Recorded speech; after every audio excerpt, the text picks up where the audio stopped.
अस्सलाम वालेकुम, SM news के साथ मैं हूं इश्तियाक अली। खबरों का सिलसिला बढ़ाते हुए खबर शामिल करते हैं कराची से।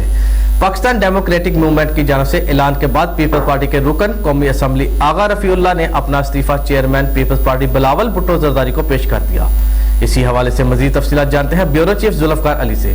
जी जुल्फकार, बताइएगा क्या तफसीलात हैं आपके पास? जी बिल्कुल, सैयद आगा रफीउल्लाह का कहना है कि क़यादत के हुक्म पर कौमी असम्बली की रुकनीत से मुस्तफ़ी होता हूँ।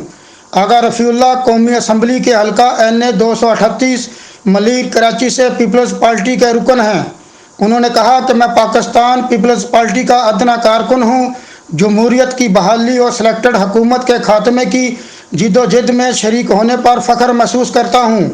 मैं आपको बताता चलूँ कि PDM के सरबराही इजलास के बाद प्रेस कॉन्फ्रेंस में इत्तेहाद के सरबराह मौलाना फजल रहमान ने तमाम जमातों के कौमी और सूबाई असम्बलियों के अरकान को इस्तीफ़े पार्टी क़यादत को जमा कराने की हदायत की है।